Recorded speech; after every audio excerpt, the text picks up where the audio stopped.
Matt, supporters are looking for some insight now into the finer details of building a squad and the climate you're operating in. It's been an exciting 12 months since we last spoke. In terms of contracts and player contracts, how quickly do you look to tie them down going forward? What are the benefits and the risk reward of that? Well, I think it's important to remember that they are an asset, just like buying a house, buying players, they're one of the most important assets at the club. I think it won't be of a surprise, that we do look to put players on long-term deals. And I think that's because we're always looking for the right type of player.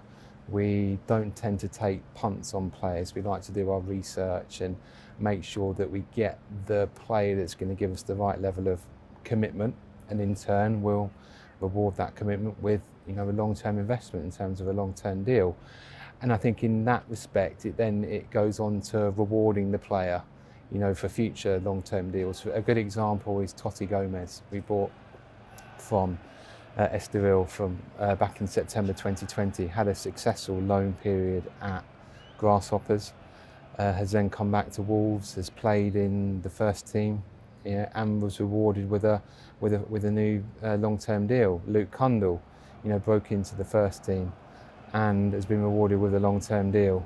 Max Kilman, another good example of a player who's come in, developed tremendously well, broke into the first team, has become a regular starter, and back in I think November last year was recorded with a new 5-year deal. So I think that's what we're always looking for, asset protection, but it's about finding the right player that's going to suit the culture and the environment that we're trying to create at the club.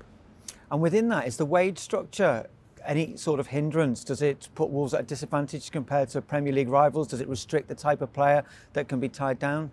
Well, I think when you look at the big four, for example, the top four, their revenues are so much more than they are at Wolves. But I think at our club we have a sensible wage structure, which I think is fair. From the very top, from the first team, right the way down to players signing their first, their first professional contract.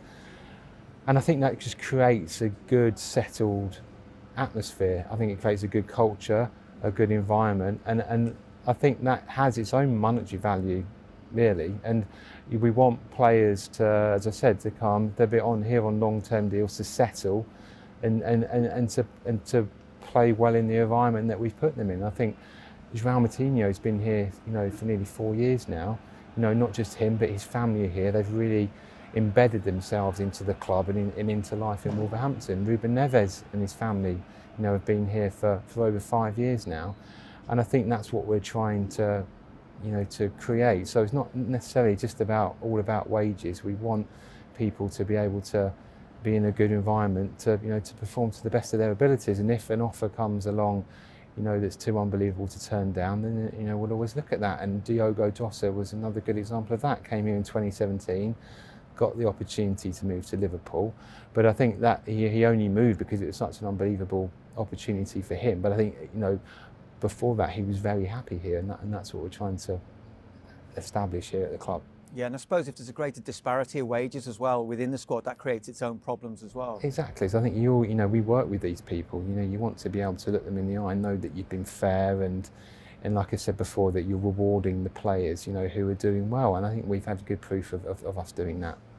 And is there an acceptance then in what you said, that when that greater offer comes in from somewhere you can't really compete with, then you are prepared to let them go with a smile? Well, we always want to, keep our best players, and you have to be realistic. And I think that whilst we are trying to create that environment, we want to be competitive. Sometimes that offers like that come along that are too good to turn down, not just for the club but for the player as well. So what about Brexit and the effects that's going to have on the scouting and transfer network and the policies you have going forward? Is it causing problems? Yeah, well, I think there's pros and cons. Obviously the main disadvantage for us, that where we were successful was in the European market, and I think losing the ability to sign young players, in particular in the 16 to 18 age group, where we were strong. When that fell away because of Brexit, I think that affected us. And again, that's had a knock-on effect because academies in England now are now commanding, inflated compensation fees for their homegrown talent.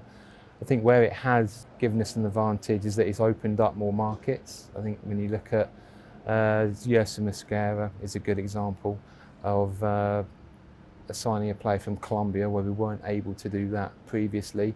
And I think the fact that the governing body endorsement, the level of points that are needed to get a player in from overseas now, because it's at quite a high level, you're in turn sort of arguably buying an improved quality of player, which is great, but then at turn that comes at more of a cost. So there's good advantages and pros and cons for both. Yeah. Have you had to grow then the scouting network in places where it was maybe more limited? Yeah, I think looking at South America now, we've got a recruitment team, literally all over the world. Especially now COVID's eased, and we're now able to get our scouts, more, on flights and around the world. It's become more beneficial to us. You can actually get out there, watch games, and not just watching them on a screen. And I think Brexit as well will have an impact. We're yet to see it yet as such, but we've got the new FIFA regulations coming in on loans. We're going to have a cap from next season for 8 loans per season, which will reduce to 6 from 2024. And credit to Wolves, there's a market for our players, in the loan market. We've got 24, I think, currently on loan, and with these caps that are coming in, that is going to no doubt bite us at some point, and we're going to have to be creative about how we work going forward with that. What sort of creativity can you show then? We'll have to be strategic about who we loan where. Maybe I could see more permanent deals coming into the market, with maybe more clubs having buybacks or matching rights. I think if they develop and we want to try and get them back, and I think that's not just us, I think other clubs will be doing the same. So I think there's various ways that you can be creative to help mitigate the cons, the disadvantages that we're going to be at with the new regulations. Will there be an element of sort of learning on the job with that as well, and just seeing how things develop? Yeah, potentially. Although we are trying to be proactive. Sort of the recruitment team are looking at that, and they'll be looking at the squad with the players we've got now and how we can work it, and who we can potentially loan, who we may need to transfer, and and we'll go from there.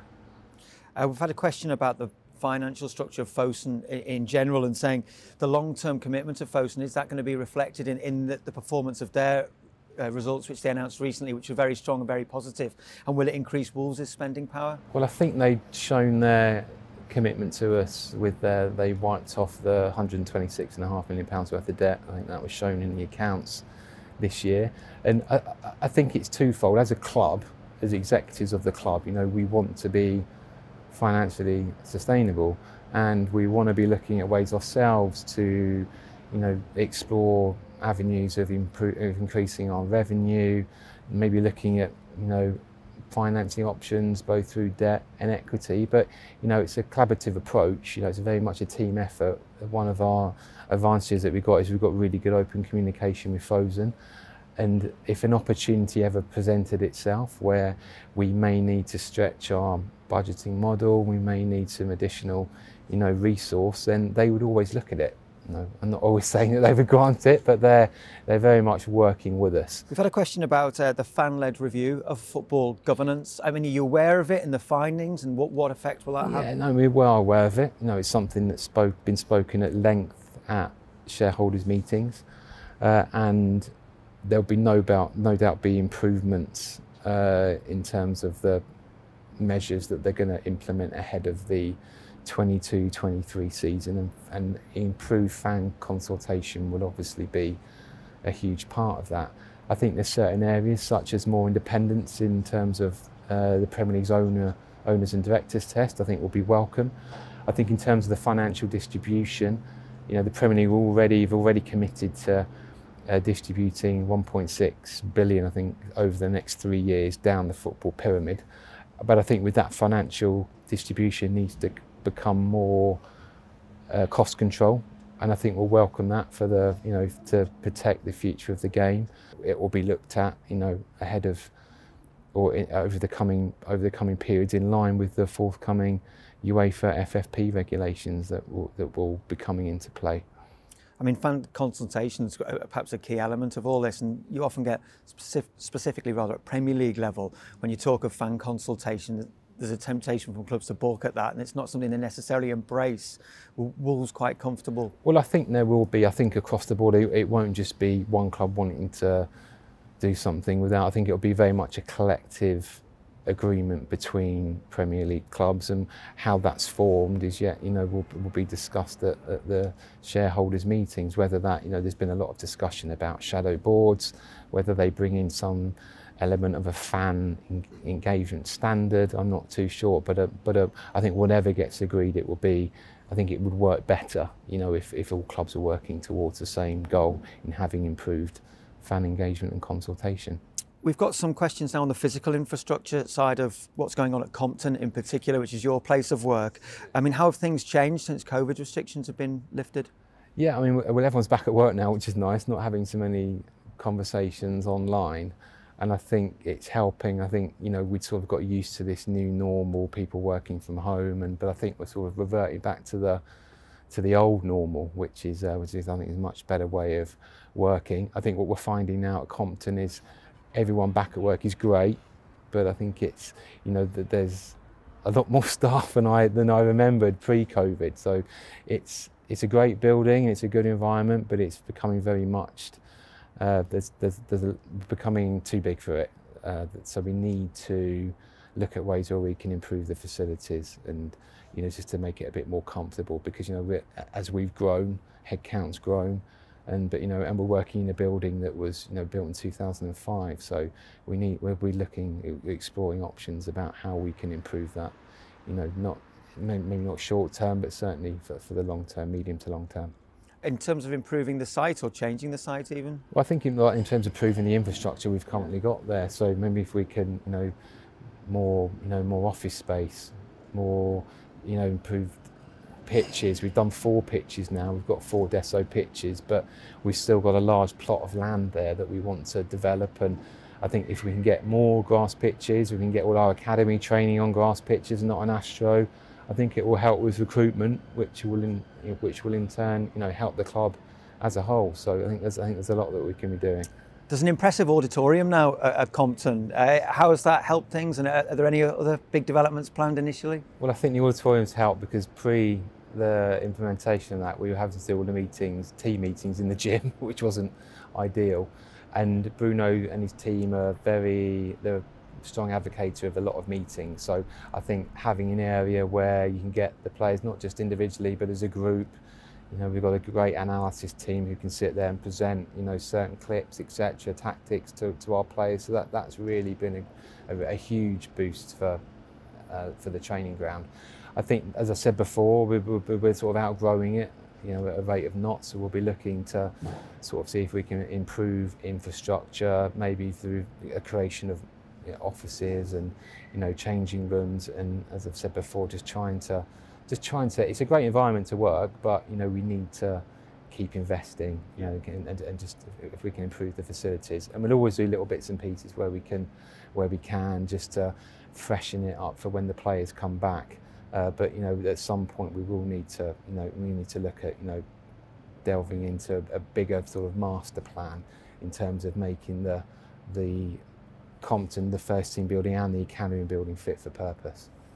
It's reopened for youth team games for supporters, which they're very pleased about. Will that continue? Yeah, no, it'll continue. We've got academy games there now, and not just at Compton really. We want to make our teams more accessible, for all our fans. Unfortunately, not every supporter is able to come and watch a first team fixture at Molineux. The demand is high, but we've had more 23s games here this year at Molineux.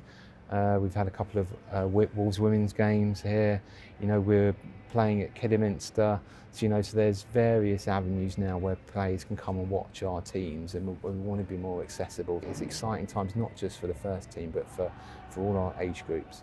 Yeah, and that brings us on nicely to the next question, which is we've had the England under-23s here, the England Lionesses here, and obviously the senior team coming. I mean, how is that beneficial to the club? Yeah, I think it's great, not just for the club, but for the city as well. And I think on the back of 3 good under-21 fixtures that were behind closed doors, back in 2020. I think that sort of put us on the stage really. I think they were really impressed with how we operated. I'm not blowing my own trumpet, but we do put on a good fixture, and it's very much a collective effort from everyone here at the club, every department, and I think the FA, recognised that, having the Arnold Clark double-headed fixture here in February, that went really well, and I think they're looking forward to working with us again. It was, a dream come true to get a senior men's fixture here at Molineux. I think the first time, in over 60 years.